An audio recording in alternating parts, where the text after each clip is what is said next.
Hello and welcome to this video on how to use the hoist. Now the hoist is a piece of machinery, so again we're going to have same principles as we have with other equipment. So we've got a standard operation procedure manual, the SOP. We're going to have our same health and safety considerations. So under the LOLA, under moving and handle regulations, we're going to make sure the equipment is safe to use, but we're going to run through that in a second. So let's look at some of the paperwork that we need to consider. So first of all, we need to think about what hoist is it we're going to be using. And on here, you've got images of different types of hoists. You've got the sky hoist and the ceiling hoist. So that's where they're fixed into the rooms. And then we've got the hoists that move around. So just knowing the type of hoist is going to be really important. And you must be trained in each different type of hoist when using them. So for example, with the sky hoist, a lot of the problems that we have with those is they're not connected to the ends properly, so they don't charge. And that could be really frustrating for the service user and really frustrating for the next member of staff, because it hasn't connected and the lights come on at the top, you're not able to use it. Equally, there's lots of things that can go wrong with the hoist. So knowing how to fix common problems with the hoist is really important. So you'll be given this handout. And this handout runs through all of the common problems that happens with the hoist, and we'll run through some of those in a second. And then finally, each year, as part of a legal requirement, you or family members that are looking after that individual need to run through a set of competencies. So your supervisor will run through this checklist with you to make sure that you're using the hoist in the correct way. And this becomes a legal document to prove that you've been trained. So it's a mandatory requirement each year for you to have your competencies done. Again, you'll have a copy of this in your initial training, and you can use this as a tool to support each other and to give each other feedback. So if you're working with somebody and they're not using the correct procedures, you can point back to this. So let's just look at the hoist now and run through some of its features.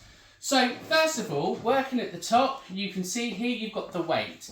So this is the weight in which the hoist will work to.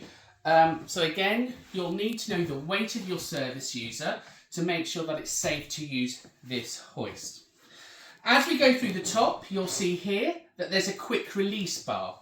So if the hoist gets stuck in the upright position, we can release this and then the arm will drop slowly and again, free that if it gets stuck. But again, we'll talk about that when we use it later on the bed, because again, we need to think about the service user.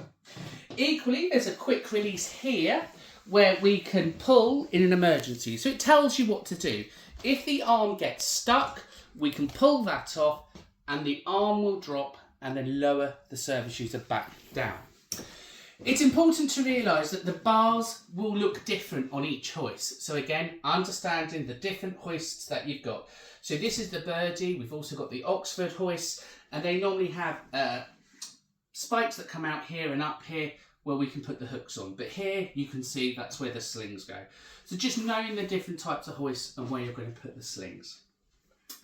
As we go round to the back, we're going to be looking then for the batteries and making sure that the battery's on properly. So a lot of the times when these don't work, it's because the battery hasn't been connected or charged.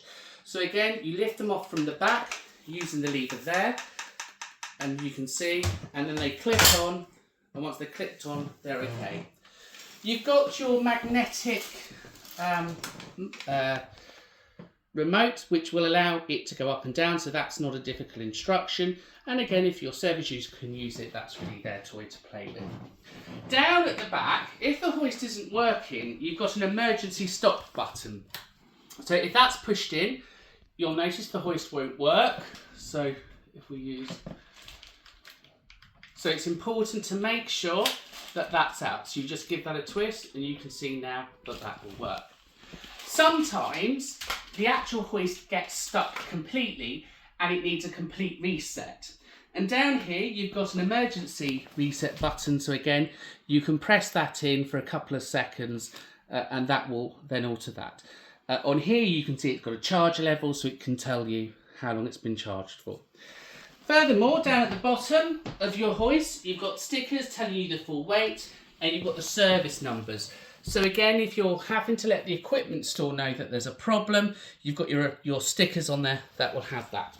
And then finally, you're going to be looking for your pat testing label on the hoist to make sure that it's in date and it's been pat tested. And they normally appear on the plug sockets or on the hoist somewhere. So they're your visual checks on how to make sure that the hoist is working. Equally, you want to make sure it's clean. And then at the bottom, you've got your feet. So you push down and they should open and close freely. So they shouldn't feel, they shouldn't be sticking. They should naturally just open and close freely. Finally, the most important thing to remember are the wires. So what tends to happen a lot of the times when people are using the hoist, they catch the wires and that causes problems. So make sure that they're tied up properly. And equally, if you're going to put the hoist under a bed, double check under the bed because you can catch the wires for the bed and then break the bed as well. So they're your visual checks on how to use your hoist.